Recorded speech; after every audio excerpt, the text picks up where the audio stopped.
Thank you, Edison. So a very good morning to you. Today we will talk about the MSc Health Data Science program. My name is Holger. I'm the program director, and I run this program together with a number of academics at UCL. Tanya also joined our call. Tanya is the administrative leader for this program, for one of the many programs. And before we talk too much about this, I think we straight look into the content. So I prepared a number of slides for you. So why should you pick UCL? UCL is considered to be one of the top 10 global universities. Our institute exists for more than 25 years. There are many similar programs, but I think we are the institute that is delivering education in that area for a very long time. We educated hundreds, possibly even thousands of students in health data science and health informatics. We run a number of collaborative projects within our program together with clinicians, data scientists, university hospitals, the NHS, industry, which could be small enterprises, but also big, huge multinational enterprises. And we have a close tie with HDR UK. So why is that important? Because you will run a dissertation project during your degree, and many of these dissertation projects are in conjunction with these clinicians or external partners at one of the few entities that you can see here on that slide. The degree is very useful for your new job on the job market. So usually people get a job very quickly after they graduated. The degree is in high demand, and this might explain why we get so many applications. If you got an offer from us, you can consider yourself lucky, because that is not too easy, because we get many more applications than we can offer student places to people. You will apply your digital skill sets to improve prophylaxis, diagnosis, therapy, and prognosis of different medical conditions. You might have noticed, obviously, the name of the degree is Health Data Science. So we are covering data science, but data science has to be applied to health care or biomedicine. So that is different than just teaching standard data science, which could be applicable to all different kinds of subjects. So health data science means that students either have a computational background or quantitative background, or they have a medical degree. So we have a mixed bag of students who either have a medical degree or a clinical background or a background in a quantitative subject. I'm now walking through the different terms to give you an idea about the different modules that you're going to attend in your degree. We have a number of compulsory modules, but we also have a number of optional modules. The compulsory modules, there are 5 compulsory modules. For example, it's Principles of Health Data Science. Principles of Health Data Science will be examined by using an exam, a timed exam. And in PhDs, we will cover a number of different concepts in health data science. So this is more a foundational module to understand all the other modules. For DMHR, Data Methods for Health Research, you will run basically databases, and you will code SQL queries on different databases to retrieve information from data sets containing clinical data. For Python programming for health research, we will code in Python, and we will use a number of different data sets to retrieve data, to visualize data, and to process data. The compulsory module, Basic Statistics for Medical Sciences, we will cover the core concepts of statistics and this will also be further examined in the coursework. Then there is your first optional module called Essentials of Informatics for Healthcare Systems, led by Professor Paul Taylor. It's examined by an exam. This is a blended learning module. What is the difference between blended learning and all the other modules? So blended learning is a combination of online learning and face-to-face learning. So you have 10 weeks of online learning and you have 3 face-to-face days, very intensive days from 9 till 5, where you have face-to-face lectures and discussions and coursework. In term 2, you have the module Artificial Intelligence and Healthcare. The previous name was Machine Learning in Healthcare and Biomedicine. So in that particular module, we will cover supervised learning, unsupervised learning, classification, regression, on all the fundamental concepts of AI in healthcare. You will also have another module called regression modeling, and in regression modeling, this is also a compulsory module. You will cover the foundations of statistical regressions. Another optional module is the computational genetics of healthcare, CGH. This is your first one of the optional modules. And you also have another compulsory module, that's your dissertation. In fact, your dissertation is not starting in term 2. Your dissertation already starts in term 1, and then it follows in term 2 and in term 3. In your dissertation topic, you will work on a separate individual research project that you have to submit by the end of August. And the dissertation project is a compulsory module for those students who want to accomplish the MSc. In term 3, we have the advanced machine learning module. In that advanced machine learning module, you will cover more deep learning techniques, convolutional neural networks, and NLP, natural language processing.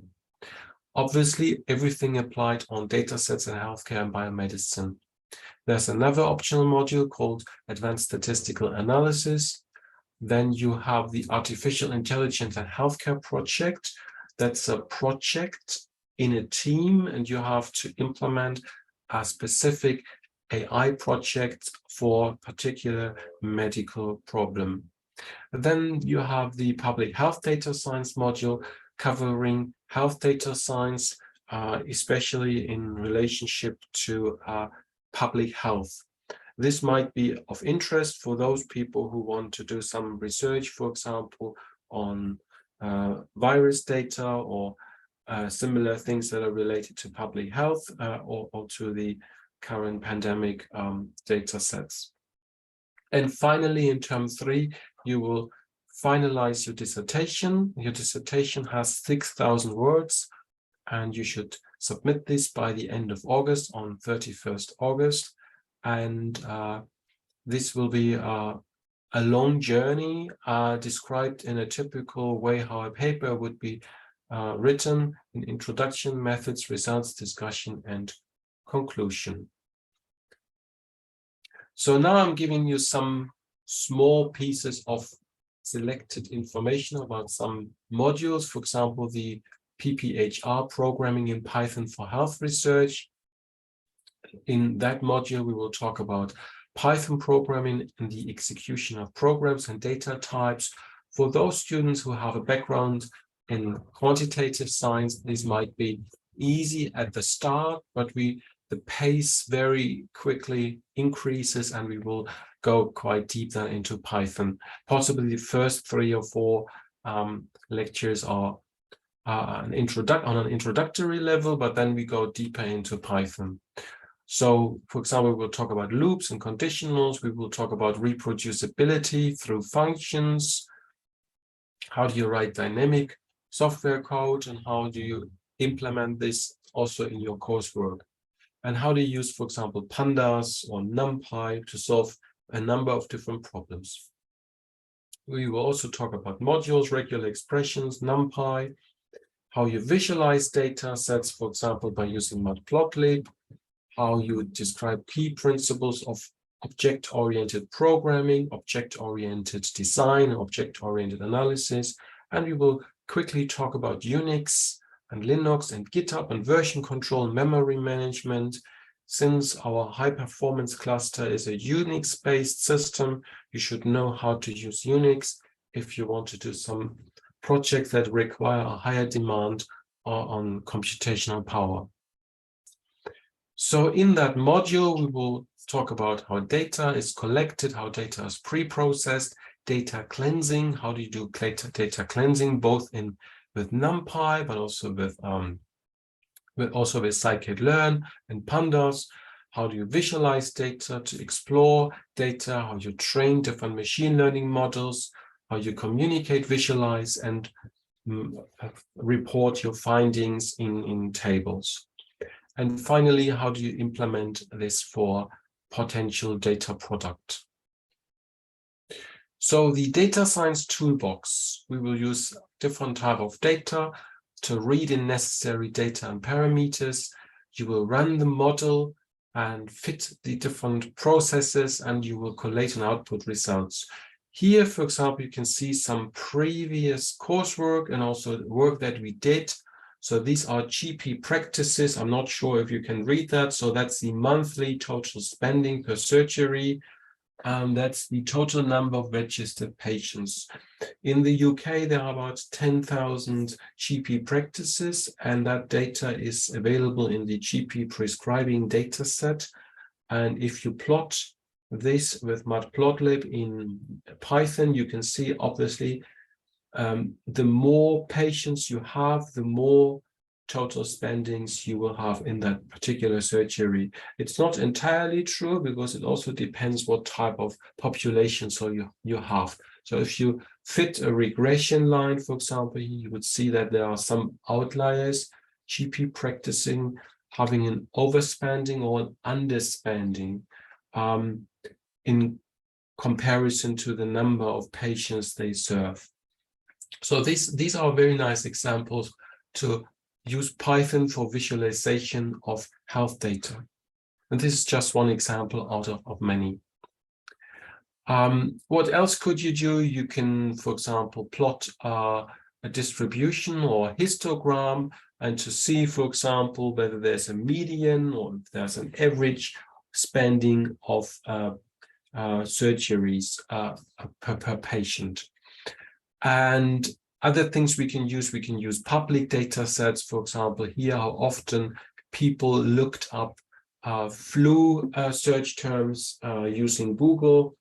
And we can use that, for example, to see whether there's a potential outbreak of the flu by looking at the number of people who enter a particular number of symptoms, for example, in Google. And another module is called PHDS, Principles of Health Data Science. We will talk about the main types of big biomedical data. The previous module, by the way, is led by Johan, and this project is PHDS. This module is led by Professor Denexas. In that module, we will talk about big biomedical data, how they can be linked and used for translational research to look for opportunities and challenges. What is an EHR, an electronic health record? What type of different sources are we talking about? Controlled clinical terminologies, for example, SNOMED, ICD codes, read codes, etc. You should be able to describe the process of creating and evaluating electronic health record phenotypes. And how do you visualize the data derived from EHR sources?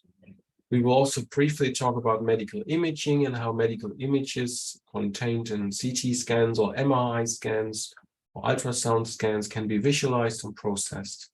And lastly, we will quickly look into NLP, natural language processing, and its meaning for health data science.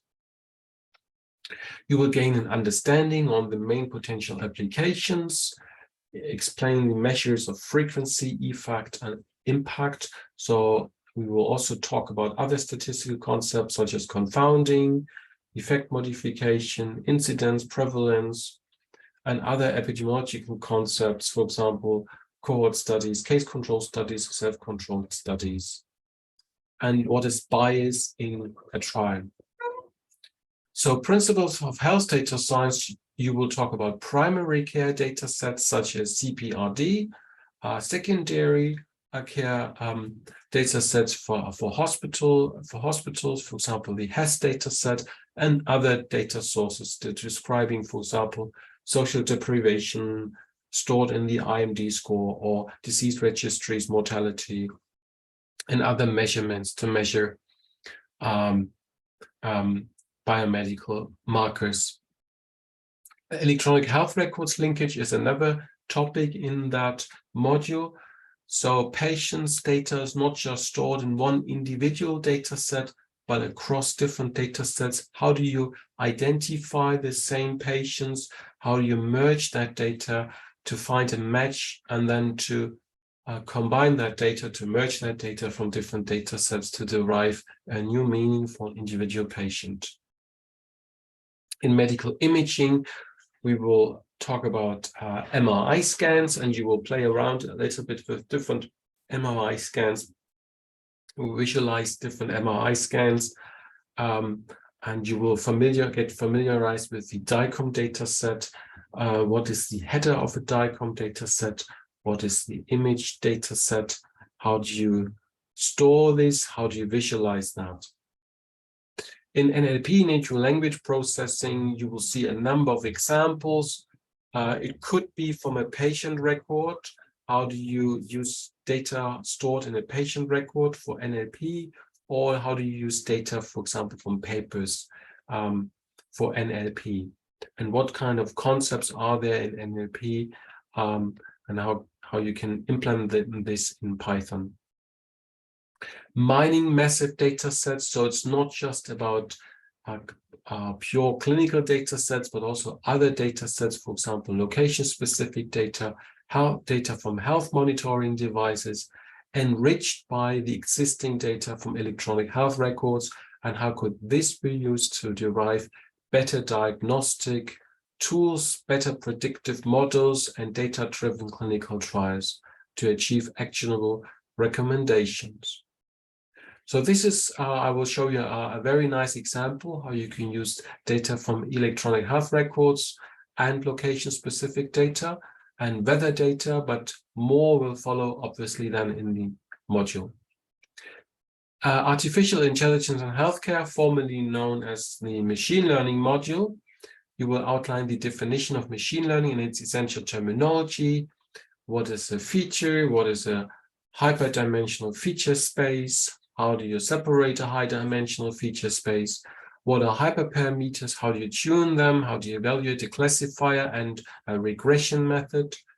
How do you present the foundational concepts of probabilistic learning, decision tree learning, because decision tree learning have a huge advantage in terms of explainability, because decision trees have the huge advantage that you can plot them and you can talk with patients and clinicians about a particular decision tree.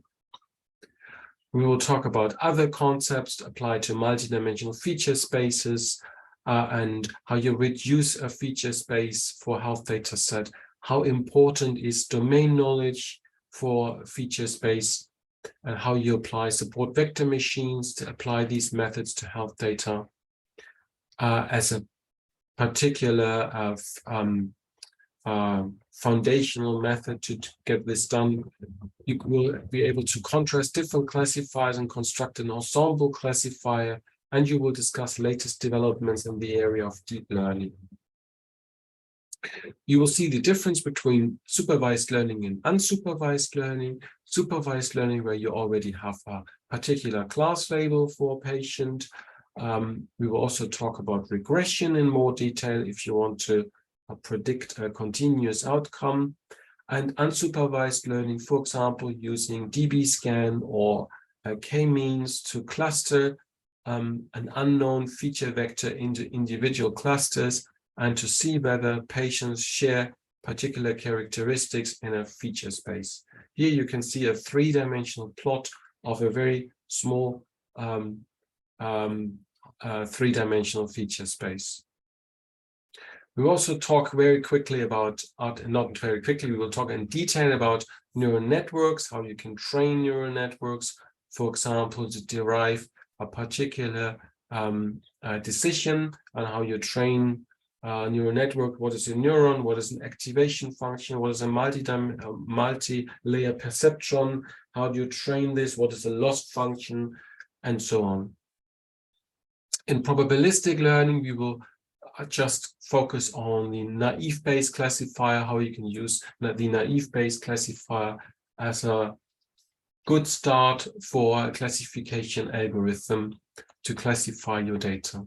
Decision tree learning, we will talk about impurity measurement, how you construct a decision tree, and how do you visualize a decision tree, and what type of algorithms are there to create a decision tree. Data pre-processing and dimensionality reduction will contain a lot of concepts, how you reduce the dimensions. Why is that important? If you think about the concept of Occam's razor, a simple model is always preferable to a more complex model, because a simple model can be applied to more use cases and are usually considered to be more generalizable to different type of data, and it's also easier to explain. Support vector machines, this is a classical concept. We will talk about hyperplanes, multidimensional hyperplanes, how you separate your feature space by using multidimensional hyperplanes. What is the kernel trick? What type of different kernels are there? And obviously, the next thing then is model evaluation, hyperparameter tuning. So we will talk about grid search. How do you apply grid search in combination with cross-validation, for example, to tune your algorithm in accordance with a particular loss function. Of oversampling, what is oversampling? How do you create new fictitious classes? And oversampling and undersampling, how do you randomly remove instances of an overrepresented class? We will talk about the ROC plot and how you construct an ROC plot from scratch, and how do you get this done also in Python. By the way, everything here will be done in Python. So the theory will always be done in Python. The implementation is always in Python, and the theory is always just basically in pseudo algorithms. These are neural networks. How do you train a neural network? How do you set the weights? What is the bias term? How many layers do you need? How many activation functions do you need? What is the right set of activation functions? How do you implement this in scikit-learn or in Keras or any other library? And how long does it take for your neural network to converge and to find a solution? What is an error? How do you measure the error? And how do you update the individual weights of a neural network? We will also talk about ensembles, for example, tree-based ensembles, such as random forest and XGBoost, how to use different classification models to combine these classification models to achieve a superior classifier or regression method as a combination of a number of weak classifiers or weak regression models. And the final prediction, what kind of voting mechanism is in place, what kind of voting mechanism do you want to use, simple majority voting, or if it's a weight-based approach. In advanced machine learning module in term 3, we'll talk about how you write an optimized code for ML algorithms, how you produce, how you create structured code for the implementation, applying convolutional neural network, a CNN. How do you change a convolutional network? I've written a number of papers about CNNs in the last couple of years. I will also talk briefly about this. This module is led by Ken. He's the module leader of the advanced machine learning module. And how do you implement a natural language processing method? You will work with a number of different data sets, labeled data sets, clinical data, time series data, medical imaging.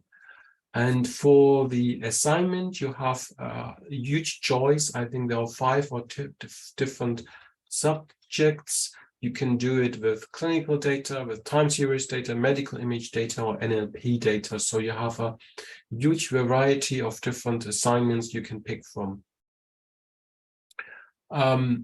This is another snapshot of some few applications in that module.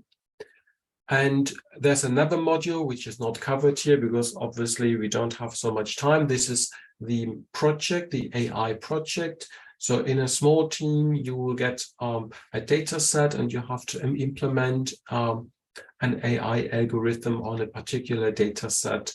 And as a teamwork, you should come up with a quite good solution for that. So one of the most important things is the dissertation. The dissertation already starts in term 1 with a simple and well, in term 1 we start with easy tasks, and then you have a catalog of different dissertation topics, and from this catalog you can pick a dissertation topic. We have a huge variety of different dissertation projects, so there is something for everyone contained. We have a project with projects with very big companies. I'm not mentioning their names now, but with very large companies. And then we also have projects with smaller companies. And then we have projects with the NHS. We have projects with our internal researchers and with other government bodies. The dissertation has 2 parts. It has a proposal, and the proposal should be submitted by the end of April, and the final submission. The proposal is like a mini dissertation. It has less amount of words. I think it was just 2,000 words, and it accounts to 20% of the overall mark. The dissertation itself has a huge importance, not just for your degree, but also if you want to publish it. We always encourage students to publish the best parts of the dissertation. We always have students, mainly the best students, who go one step further and publish their work in a journal or on a conference. And we fully support you with that if you want to do that, if you want to publish your work. So the dissertation itself has 2 stages. It has, first of all, it has 60 credits. So it's an extremely important module. If you want to get a high mark in your degree, you should definitely spend a lot of time in your dissertation. So a small single module is not so important as your dissertation.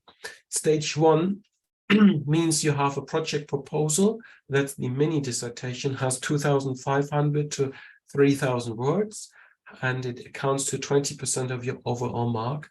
And the final submission has 6,000 words.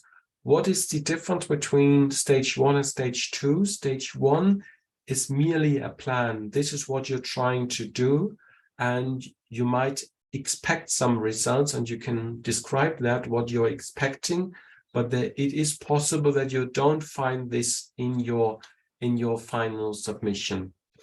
But in your final submissions, you should clearly follow the IMRAD structure. What is the IMRAD structure? That's introduction, methods, results, discussion, conclusion. And most journals and most papers, the majority of journals adhere to the IMRAD concept.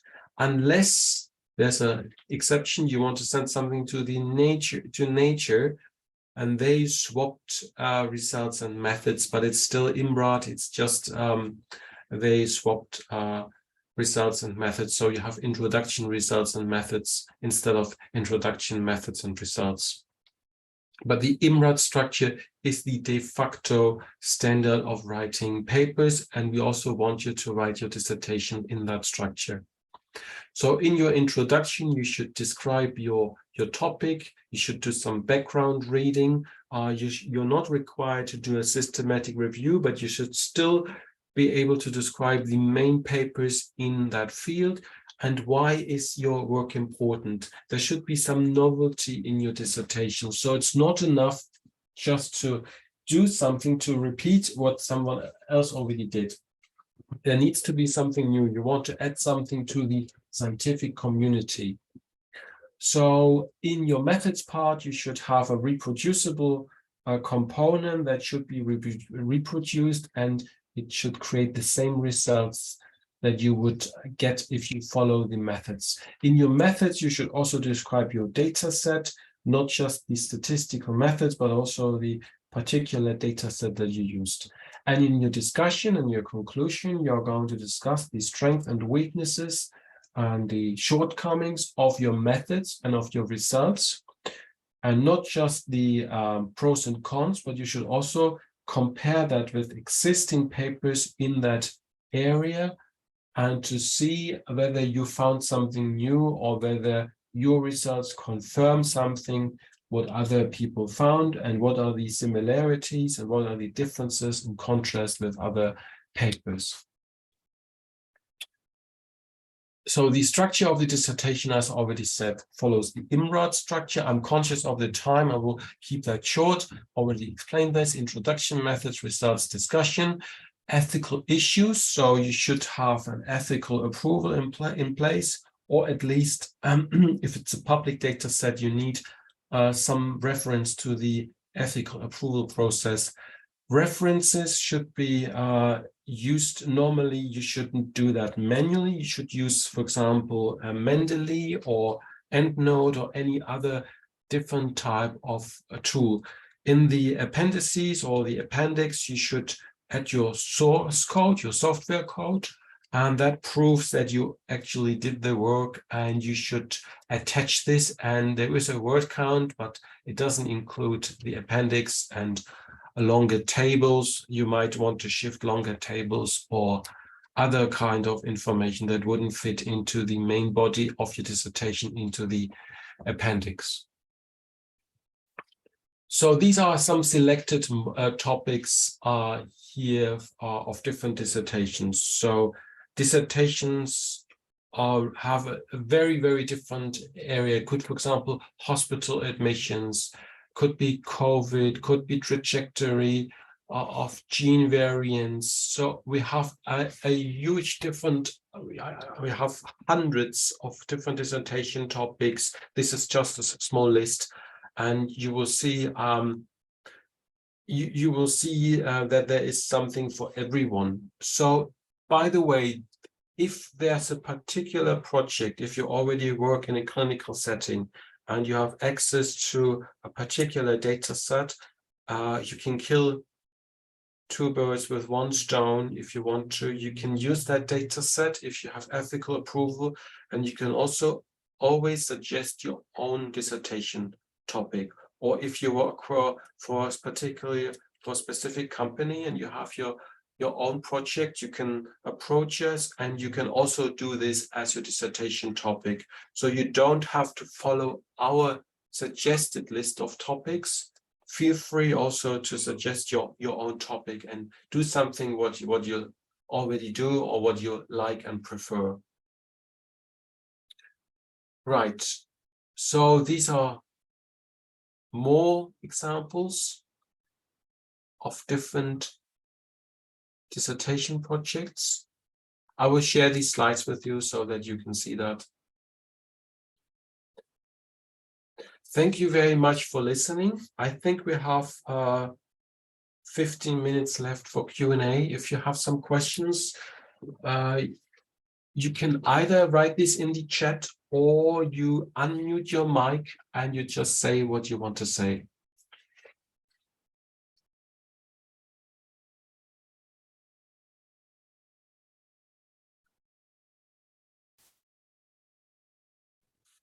Hi, this is Jenny. I have a quick question. Thanks for your presentation. It was really clear. Just one around, I suppose, like what kind of feedback and the way it's structured, would you say, or kind of feedback from previous graduates, would you say this course is, I mean, because I've done one master's before where I felt like it was too easy for people who already has background and too difficult for people who knew nothing going in. So would you say, how would you describe this program? Would it be too easy with people who already has computational background, or would it be too difficult for people, for medics who had zero coding experience? So the program is designed for people who don't have previous programming experience. However, it is helpful if you have a little bit exposure to programming. But if you are a medic, so we had a number of people in the past who got very good marks and who had no previous coding experience. So if people are smart and they will very quickly pick up what we do, and we start from scratch. So it is possible that some people have an advantage at the start, but I think this advantage is just for a few weeks, because then the level goes further up. And in terms of the complexity, so depending on your background, it is possible that there are some modules that you find very easy, but possibly other modules are more complicated. And I also have to be honest, we always have to be people who fail. However, not many people fail because we have a very selective process in our admission. But if it happens, people can still do a reset of an individual module. And normally people, the majority of people always complete this program. But I can't say it's easy or hard because I don't know your background. But it is possible that you find something very easy and other things more complex. I hope that answers your question. Yeah, no, thank you. Yeah. All right, so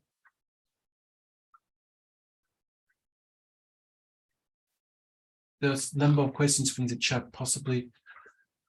Okay, so the first question, are there still available slots for the admission?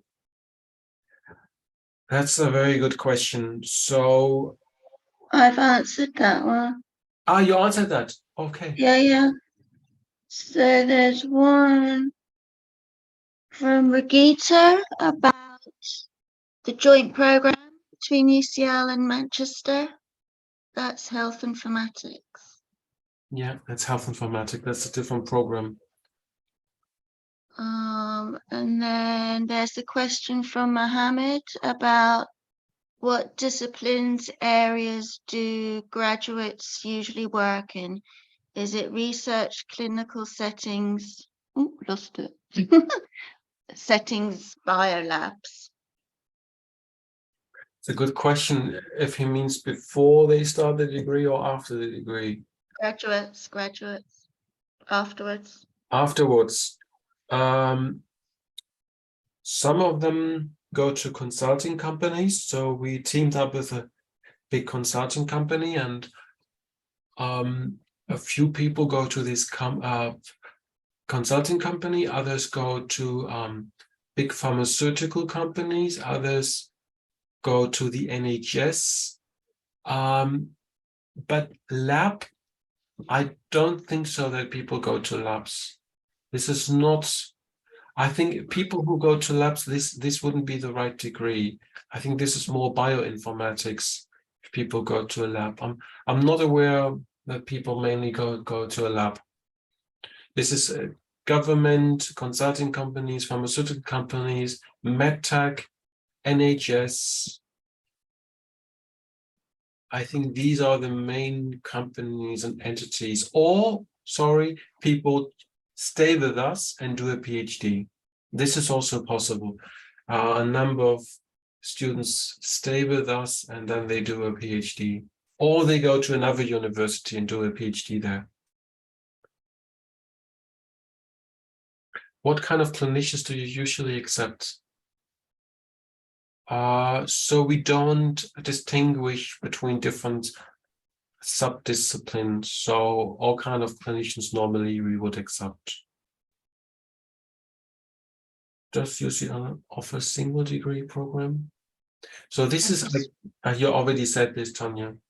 Yeah, I've just answered, Regita. So this opening day here is just for health data science, not for health informatics. I know a little bit, obviously, about the health informatics program, but I can't give you detailed replies about the health informatics program. This needs to be, I think this is a different open day. Yeah. It's a different open day. It's not this one. Maybe it has not been advertised. I think we've already had it. I'll see if I can find the recording.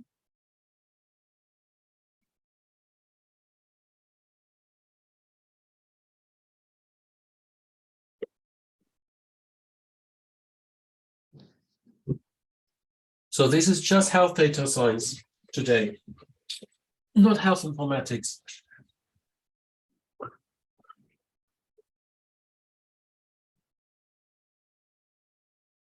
Yes, pharmacy degree would be acceptable.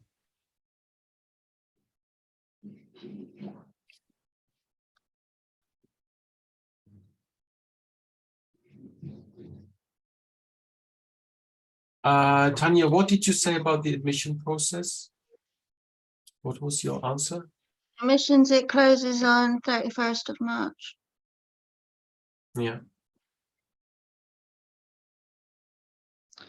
What is the usual time frame to hear the application result?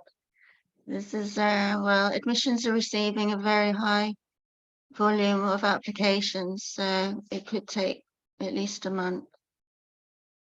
So there's a question of someone who has no health background, but quantitative background. Yes, that is possible. However, you need to clearly state your interest, why you want to do healthcare, and especially in your CV, if I'm just making something up, if you work in a completely different industry and have no prior experience, and if it's not clear from your personal statement, then it would be hard. So there needs to be a very good justification why you want to go into healthcare. Not healthcare, I mean health data science.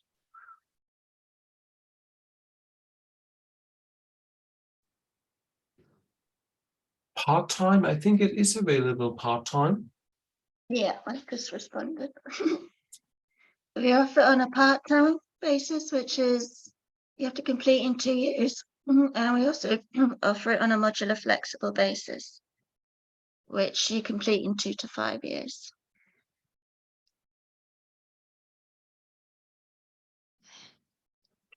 Yes, demand is very high.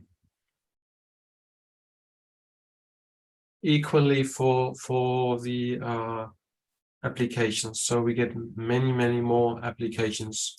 So don't be disappointed if you don't get in this year, then maybe reapply for next year. I think he means job-wise.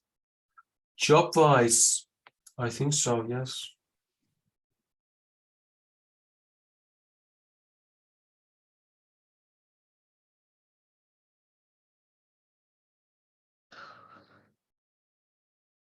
There's a question about the health informatics program.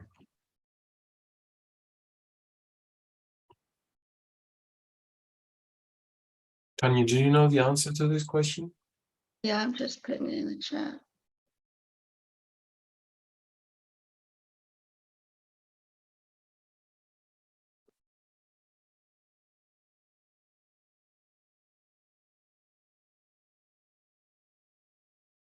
Says one, roughly how many contact hours are there per week per module?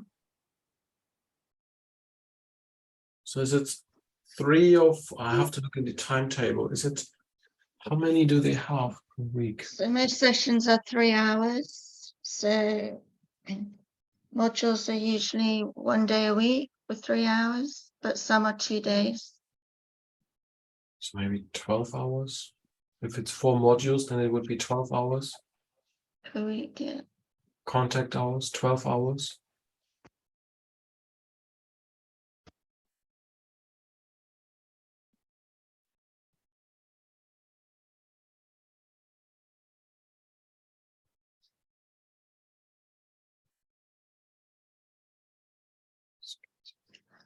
Here's one. If you want to do research in healthcare, but want to upgrade your skills in terms of data science, machine learning, and program, would this program be helpful to build the necessary skills profile? Yes, it would be helpful.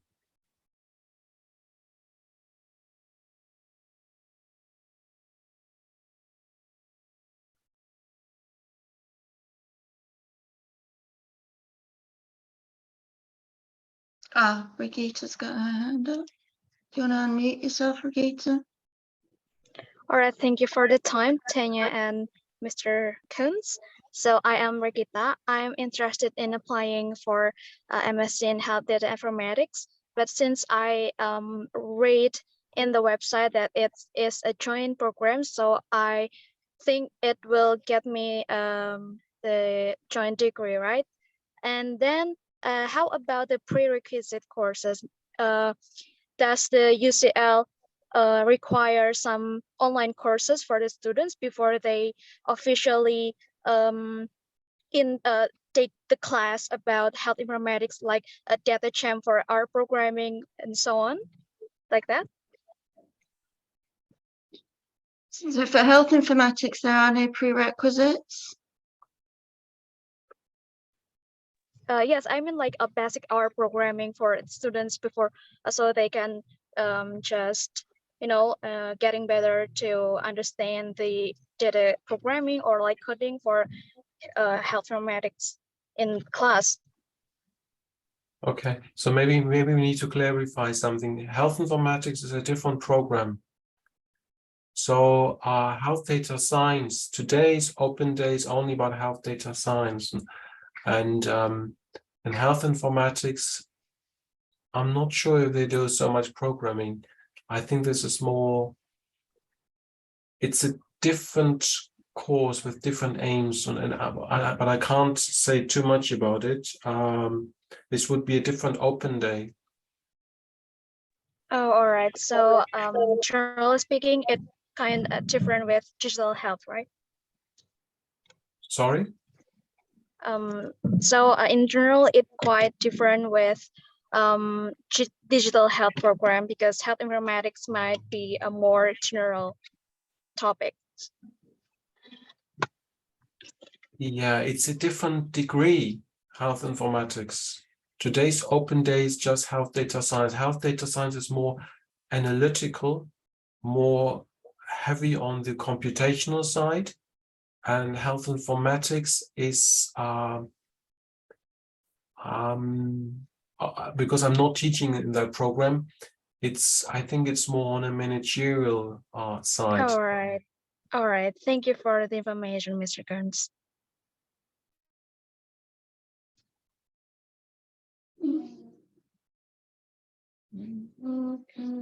Sorry, if I may ask a question. Yeah. Yeah, that's Mohammed. So I'm currently contemplating between applying to a data science degree and whether to apply for the health data science. Just a background, I'm a staff nurse in the NHS. But I'm not quite sure like to which which data I would like to be working in the future, whether it's gonna be health or data science. Generally speaking, I don't know if you would be able to answer my question, but how feasible would you say if someone is have done like a data science degree to be able to apply health data science projects from his like only separate data science degree?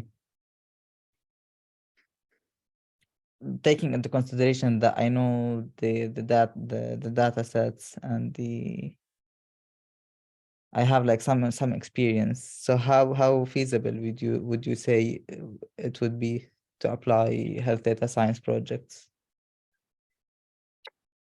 So this is one of the core learning outcomes, to be able to work on health data science projects, not just machine learning modules, AI applications, but all different types of health data science projects. So this is the core learning outcome of the whole degree. Yeah, but my question is for someone who have only done a data science degree, not a health data science. Right. I'm not sure if you would be able to answer my question. All right. So data science, if it's a pure data science degree, it's very heavy on concepts in data science. For example, it will be very deep in machine learning, artificial intelligence. You will learn a lot about algorithms and implementations of algorithms and new algorithms, but less on subject matter expertise. So you can study data science itself is more theoretically, but it's not entirely true. They also use different data sets, but it's not so specialized. It's a generalized degree that you can use in all kind of industries, whilst our degree is more specialized for healthcare only, health and biomedicine. But pure data science is applicable to all different types of industries. Mm-hmm. Does it make sense? So our data sets are only data sets in healthcare and biomedicine. And in data science, you use data sets from all different types of problems and industries. Yeah, thank you. It's more specialized. Our degree is more specialized.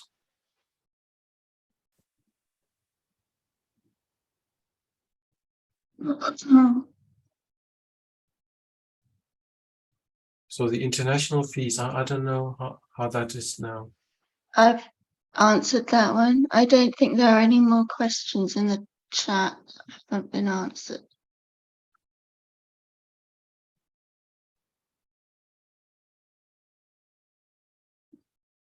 I think it has nothing to do with you from Spain. I think it has to do with your status, isn't it?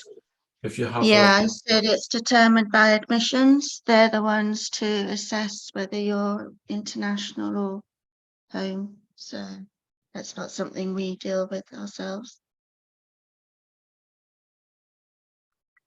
It's another question. Now is the last time for a question.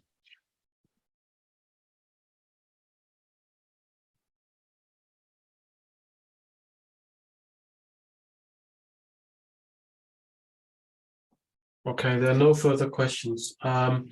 If your questions are related to health informatics, maybe look out for the other open day.